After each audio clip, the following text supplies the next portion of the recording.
আহ, আজকে আমরা যেটা শিখব এটা হচ্ছে মাইক্রোসফট ওয়ার্ডে ওয়ার্ড প্রসেসিং এর একটা কাজ, যেটা দেখা যায় যে আমরা যখন পরীক্ষা দিতে যাই আমাদের যে তারিখ লেখা থাকে। প্রথমে তো আমাদের সবচেয়ে গুরুত্বপূর্ণ টেবিলের ভিডিও হচ্ছে আমাদের গ্রুপে দেওয়া হয়েছে। এখন তারপরে যেটা প্রয়োজন এটা হচ্ছে তারিখ।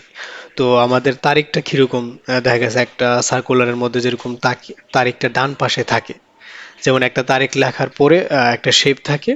ওই শেপ দেওয়ার পরে উপরে থাকে যেমন বাংলা দিন তারিখ মাস, নিচে থাকে ইংলিশ দিন তারিখ মাস। তো ওই তারিখটা হচ্ছে খুবই গুরুত্বপূর্ণ প্রত্যেকটা স্টুডেন্টের জন্য। এই জন্য মূলত হচ্ছে আপনার এটা মানে জেনে রাখা, যাতে আপনি যাতে প্র্যাকটিক্যালে আসলে যেন অন্তত যেন ফেরত না আসেন। আর প্র্যাকটিক্যালের প্রত্যেকটা টাইপের বাইরে যে কাজগুলো আছে, এগুলো মূলত আপনি এই জন্য জেনে রাখবেন যে একটা রিটেন পরীক্ষা আপনি যখন পাশ করবেন, সুতরাং পাশ করার পরে যেন কখনো ফেরত না আসতে হয়। এটা হচ্ছে আমাদের মূল টার্গেট, যেন একটা স্টুডেন্ট রিটেন পাশ করে যেন প্র্যাকটিক্যাল দিয়ে অত্যন্ত ভাবাটা দিতে পারে। চাকরি হোক বা না হোক, এটা আসলে আহ, আল্লাহ যেটা করে সবার মঙ্গলের জন্য করে, কপালে যা আছে তাই হবে। সুতরাং যেন অত্যন্ত ভাইবাটা যেন দিতে পারে। ঠিক আছে, তাহলে হচ্ছে আমরা আজকে দেখাবো যে আসলে তার একটা কিভাবে তৈরি করে। আমরা প্রথমে হচ্ছে মাইক্রোসফট ওয়ার্ডটা নিলাম। মাইক্রোসফট ওয়ার্ডটা নেওয়ার পরে আমরা এখানে জাস্ট বিজয় অথবা অব্র বা ইউনিকোড যাই বলেন, এটাতে আমরা জাস্ট লিখবো হচ্ছে তারিখ। আমরা এখানে জাস্ট লিখবো হচ্ছে তারিখ লিখবো।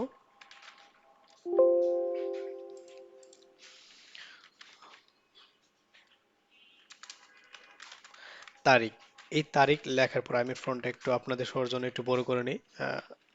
তারিখ লেখার পরে আমার যে কাজটা থাকবে, আপনি হচ্ছে মেনু বার, আপনি মেনু বারে তারিখ লেখার পরে আপনি যাবেন হচ্ছে ইনসার্ট মেনুতে। ইনসার্ট মেনুতে যাওয়ার পরে এখানে আপনি দেখতে পাবেন যে একদম ডানে একটা পাই চিহ্নের মতো আছে। পাই, পায়ের নিচে দেখবেন যে দেওয়া আছে যে ইকুয়েশন। এই ইকুয়েশনে একটা ক্লিক দেবেন। এইখানে ইকুয়েশনে ক্লিক দেওয়ার পরে আমরা একদম নিচে যাব, একদম নিচে। নিচে যাওয়ার পরে দেখবো যে এখানে দেওয়া আছে নিউ ইকুয়েশন। এই যে ইনসার্ট নিউ ইকুয়েশন, এখানে একটা ক্লিক দিব।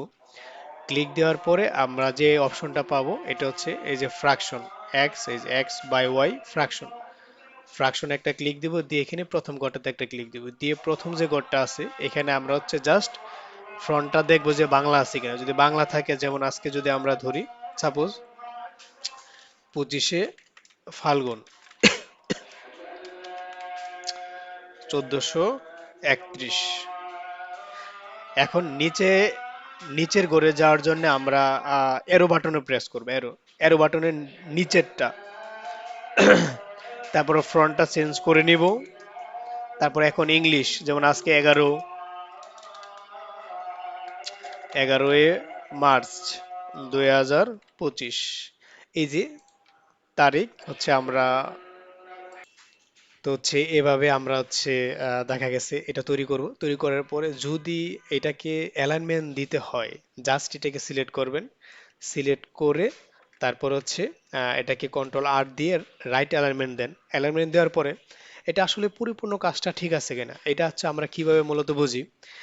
একটা কাজ যখন আমরা করি এটাকে পরিপূর্ণভাবে হচ্ছে কিনা, এটা আমরা জাস্ট প্রিন্ট করার আগে একবার চেক দিই। এটার নাম কি? Print preview. ওই প্রিন্ট প্রিভিউ শর্টকাট কমান্ড হচ্ছে কন্ট্রোল F2, কন্ট্রোল ফাংশনের F2। এই যে এটা হচ্ছে কি প্রিন্ট প্রিভিউ। এই যে প্রিন্ট প্রিভিউ এখন যেরকম আছে, তার মানে আমি প্রিন্ট করলে আমার কাজটা ঠিক এই এখন যেরকম দেখাচ্ছে সেম টু সেম আসবে। ঠিক আছে, তাহলে হচ্ছে আমাদের কাজটাই হচ্ছে তারিখ। আশা করি হচ্ছে আপনারা এটা যখন দেখবেন, দেখে যখন প্র্যাকটিস করবেন আশা করি পারবেন। ঠিক আছে, সবাইকে ধন্যবাদ। আর এরকম ভিডিও আপনি যে প্র্যাকটিক্যালের যে কাজগুলো, ভিডিওগুলো আসলে আশা করি নিয়মিত আপনার হচ্ছে গ্রুপে ফলো রাখবেন, আপনি গ্রুপে পেয়ে যাবেন। ঠিক আছে, ধন্যবাদ সকলকে। আশিস।